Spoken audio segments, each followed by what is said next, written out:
నమస్తే vision news కు స్వాగతం. ఈనాటి వార్తలు. దేశ రక్షణ శాంతి భద్రతల పరిరక్షణలో తమ ప్రాణాలను అర్పించిన వీర పోలీస్ అమరవీరుల త్యాగాలు చిరస్మరణీయమని పశ్చిమ గోదావరి జిల్లా ఎస్పీ అద్నాన్ నయీం అస్మి కొనియాడారు.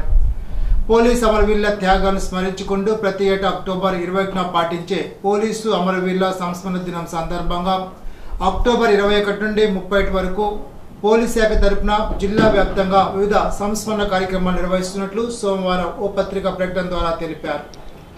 విధి నిర్వహణలో అసూలు బాసిన అమరులను గుర్తు చేసుకోవడంతో పాటు సమాజంలో పోలీసుల కీలక పాత్ర, వారి త్యాగాలు, విధుల గురించి ప్రజల్లో అవగాహన తీసుకురావాలనే ముఖ్య ఉద్దేశంతో జిల్లా వ్యాప్తంగా నిర్వహిస్తున్న ఈ కార్యక్రమాల్లో అమరుల కుటుంబ సభ్యులు, పాఠశాలలు, కళాశాల విద్యార్థులు, జిల్లా ప్రజలు పెద్ద సంఖ్యలో పాల్గొని అమరవీరుల త్యాగాలు స్మరించుకోవాలని ఎస్పీ ఆకాంక్షించారు. హిందూ మతంలో అత్యంత ముఖ్యమైన పండుగల్లో దీపావళి ఒకటి. చెడుపై మంచి విజయం సాధించినందుకు గుర్తుగా బాణసంచా కాల్చి దీపావళి పండుగను జరుపుకుంటారు. జాతి, కుల, మత, వర్గ భేదాలు లేకుండా జరుపుకునే సమైక్యత పండుగ దీపావళి. దీపావళి అంటే దీపాల వరుసగా చెబుతారు. దీపావళి నాడు లక్ష్మీదేవిని పూజిస్తారు. నరకాసురుడు అనే రాక్షసుడు శ్రీకృష్ణుడి సత్యభామ సాయంతో సంహరించాడు. నరకాసుర వధ జరగడంతో బాధలు పోయినందుకు గుర్తుగా ప్రజలు ఈ పండుగ చేసుకుంటారు. దీపావళి నాడు బాణసంచా కాల్చిన వల్ల ప్రజలకు హాని కలిగించే క్రిమికీటకాలు నశిస్తాయని చెబుతారు. దీపావళి సందర్భంగా అత్తిల్లో హోల్సేల్ దుకాణాలతో పాటు తాత్కాలిక దుకాణాలు డిగ్రీ కళాశాల వద్ద ఏర్పాటు చేశారు. నిన్నటి వరకు ముసురు ప్రభావంతో దీపావళి సామాగ్రి విక్రయాలు జరగలేదు. దీపావళి రోజునే ప్రజలు బాణసంచా కొనుగోలు చేస్తున్నారు. బాణసంచా ధరలు కూడా పెరగడంతో ప్రజలు బాణసంచా కొనుగోలు పట్ల అంతగా ఆసక్తి చూపించడం లేదు. చిన్నపిల్లలు ఉన్నవారు, కొత్తగా వివాహం జరిగిన వారు తప్పనిసరిగా బాణసంచా కొనుగోలు చేస్తున్నారు. బాణసంచా కాల్చే సమయంలో పిల్లల పట్ల ప్రత్యేక శ్రద్ధ తీసుకోవాలని అధికారులు సూచిస్తున్నారు. పెద్దవారి సంరక్షణలో బాణసంచా కాల్చాలని, హానికరమైన బాణసంచా కాల్చవద్దని, బాణసంచా కాల్చేటప్పుడు కాటన్ దుస్తులు వాడాలని, కాళ్ళకు చెప్పులు ధరించాలని, కళ్ళకు దూరంగా ఉంచి కాల్చాలని సూచిస్తున్నారు. వెలిగించిన బాణసంచా కాలకపోతే దగ్గర వెళ్లి తిరిగి అంటించే ప్రయత్నం చేయవద్దని కోరుతున్నారు. బాణసంచా కాల్చే ప్రదేశంలో ప్రమాదకరమైన వస్తువులను దగ్గరగా ఉంచరాదని తెలిపారు. పేదలకు సహాయం చేయడంలో మానవతా సంస్థ ముందు ఉందని మానవతా గౌరవ చైర్మన్ ఆనార్ ఆదినారాయణరావు అన్నారు. కొత్తపల్లి రాజేంద్ర ప్రసాద్ జయంతి సందర్భంగా ఆయన కుమారుడు కొత్తపల్లి శేషగిరి సహకారంతో 50 మంది పేదలకు అత్తిలి చాముండేశ్వరి ఆలయం వద్ద దుప్పట్లు పంపిణీ చేశారు. కురిపల్లి విజయ్ కుమార్ అధ్యక్షతన జరిగిన కార్యక్రమంలో మాజీ అధ్యక్షుడు తోట వెంకట సుబ్బారావు, కార్యదర్శి కురిపల్లి హరి, ఉపాధ్యక్షుడు మద్దుల జగదీష్ కుమార్, కోశాధికారి కుక్కల వెంకటరామారావు, కోపెల్లి వేణుగోపాల్, ఆకుల ఆంజనేయులు, అల్లబాని అప్పారావు, కొనగల అనిల్ కుమార్ తదితరులు పాల్గొన్నారు.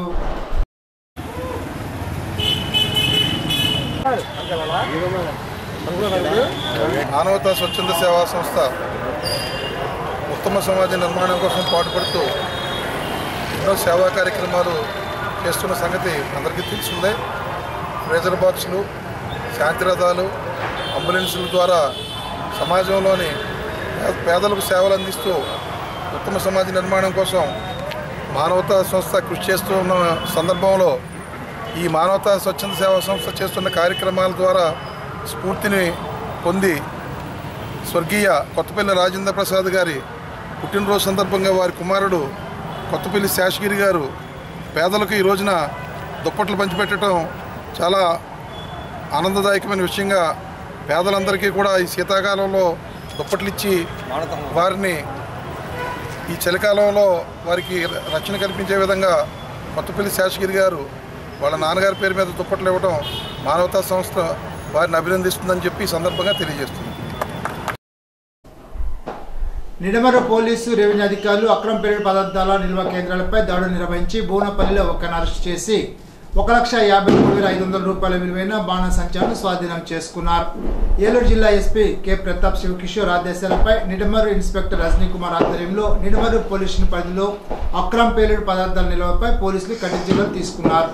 నిడమర్రు ఎస్ఐ ఎస్ఎన్వివి రమేష్ రాబడిన సమాచారం మేరకు బోనపల్లి గ్రామ శివార్లోని ఒక రేకుల షెడ్లో అక్రమంగా పేలుడు పదార్థాలు నిల్వ ఉన్నట్లుగా గుర్తించారు. పోలీస్, ఫైర్, రెవెన్యూ అధికారులు సంయుక్తంగా తనిఖీలు నిర్వహించారు. భారీ మొత్తంలో అక్రమ బాణసంచా, ఇతర పేలుడు పదార్థాలను స్వాధీనం చేసుకున్నారు.